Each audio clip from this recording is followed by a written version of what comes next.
Everyone, কেমন আছো তোমরা সকলে? আশা করছি সবাই খুব ভালো আছো, আমিও ভালো আছি। তোরিস ব্লগে নতুন আরো একটি কুকিং ভিডিওতে তোমাদের সবাইকে ওয়েলকাম। অনেকদিন আমি কোনো রেসিপি শেয়ার করি না, তা আজকে ভাবলাম তোমাদের জন্য একটা খুব ইজিলি স্ন্যাক্সের রেসিপি শেয়ার করব।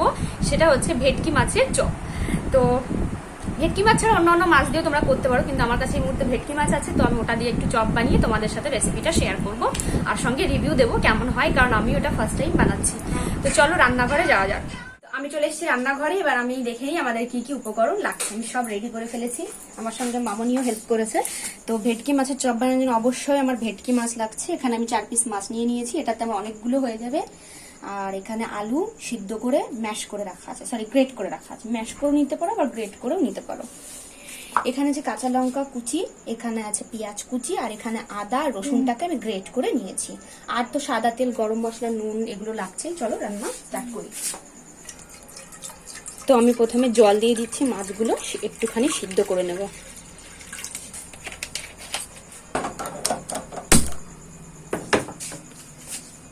তো আমি মাছগুলোতে একটুখানি লবণ আর সামান্য হলুদ, তোমরা এটা চাইলে অ্যাভয়েড করতে পারো, শুধু লবণ দিয়ে দিতে পারো জলের মধ্যে। আমি একটুখানি হলুদও দিয়ে দিচ্ছি।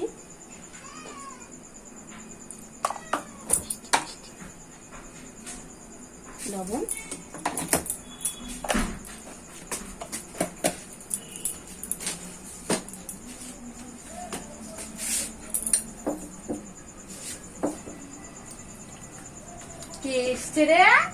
হ্যাঁ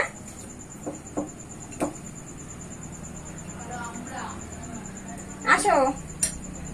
এবারে এই মাছগুলো আমি জলের মধ্যে দিয়ে দিচ্ছি। এগুলো 5 মিনিট মতো আমি একটু সিদ্ধ করে নেব। এরকম মাছটা সিদ্ধ করে নামিয়ে নিয়েছি, এবার এগুলোকে কাটা ছাড়িয়ে এই প্লেটে করে একটু আলাদা করে নেব।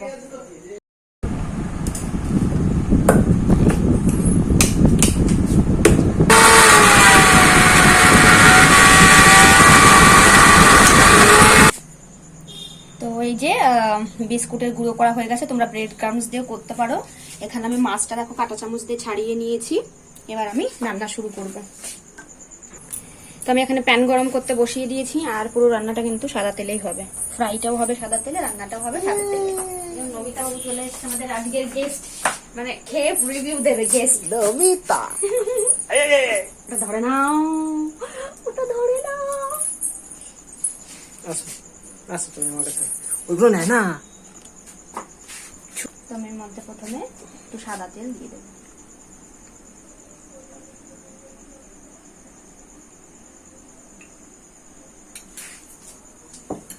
তেলটা গরম হোক।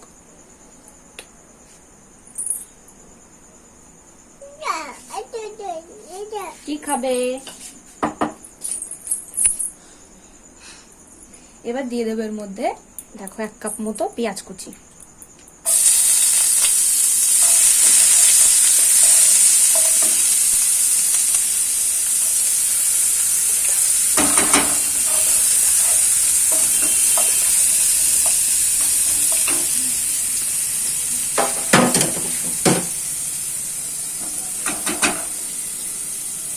ওই ওর মাথার ক্লিপ খুলে আছে।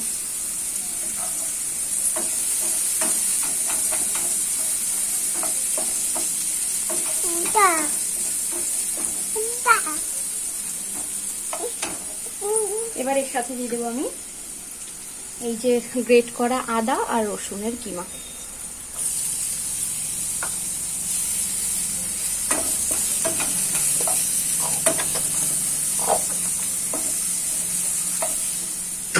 গরম লাগছে, একটু হালকা আমি হলুদ দেবো।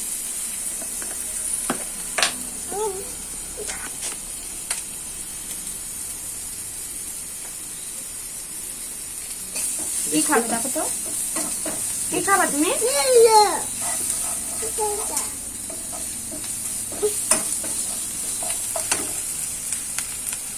মশলাটা একটু ভাজা ভাজা করে নেবো।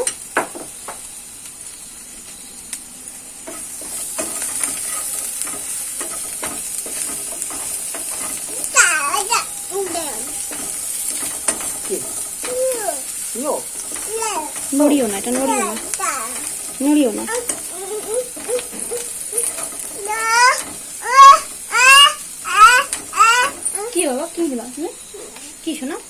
ওখানে খাবার কিছু নেই, ওখানে চা চা খাবা। এবার এর মধ্যে আমি এই গ্রেট করা আলুটা দিয়ে দেবো, সিদ্ধ করা।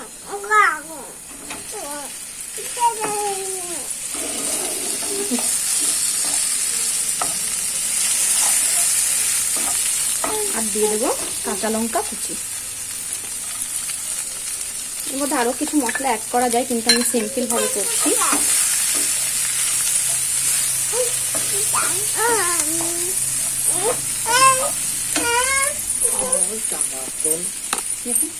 এবার এর মধ্যে দিয়ে দেবো স্বাদ মতো নুন, একটু নুন দিয়ে দেবো।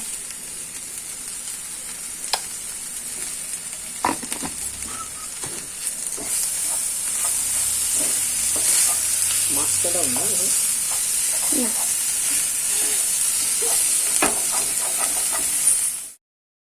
তো এবার আমি এর মধ্যে সিদ্ধ করা মাছগুলো দিয়ে দেব।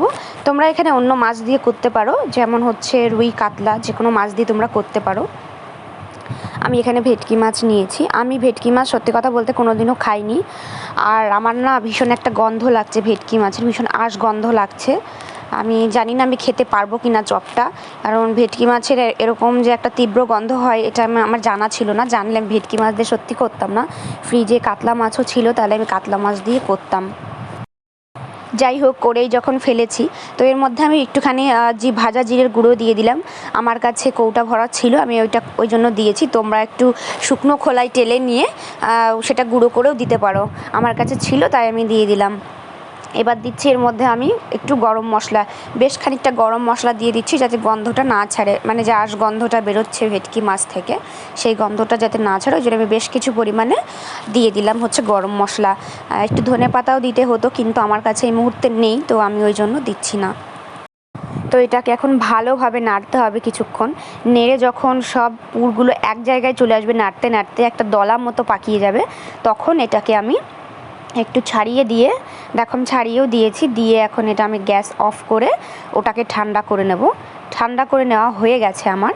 তো এবার আমি এটাকে, মানে তোমরা যে কোনো শেপ দিতে পারো, আমি আমার মতো করে একটা শেপ দিয়ে নিচ্ছি। আর এখানে আমি কর্নফ্লাওয়ার গুলিয়ে নিয়েছি বাটিতে। তোমরা ডিম দিতে পারো, কারণ ডিম দিলে যে তেলের মধ্যে আমি এটা ভাজবো, সেই তেলটার মধ্যে একটা ফেনা ফেনা হয়ে যায়, তো ভালো লাগে না দেখতে। তো সেই জন্য আমি কর্নফ্লাওয়ার নিয়েছি, দেখো বাটিতে একটু গুলে নিয়েছি। তো আমি এইগুলো একটা একটা করে চপের আকারে গড়ে নেব। নিয়ে ফার্স্টে আমি এটা কিন্তু ডবল কোটিং করব। আমি এই যে কর্নফ্লাওয়ারটা তো নিচে পড়ে গেছিলো বলে আমি একটু গুলিয়ে নিলাম। তো এর মধ্যে একবার চুবিয়ে দিয়ে আমি বিস্কুটের গুঁড়োর মধ্যে, বা তোমরা ব্রেড ক্রামস যদি থাকে তাহলে সেটার মধ্যে দিয়ে করতে পারো। আমি এটাকে এবার একটু কোটিং করে নিচ্ছি। এটা আমি ডবল কোটিং করব। তো আবার আমি এটা এই যে কর্নফ্লাওয়ার গুলিয়ে রেখেছিলাম এটার মধ্যে একটু চুবিয়ে নেব, নিয়ে আবার এটাকে আমি কোটিং করব। তো এইভাবে আমি সমস্ত চপগুলো গড়ে নেব। তোমরা তোমাদের পছন্দ মতো শেপ দিয়ে নিতে পারো, লম্বা করে বা এর থেকে একটু বড় বড় করে, তোমরা যে কোনোভাবে নিয়ে নিতে পারো। এই দেখো এই রকম হয়েছে দেখতে।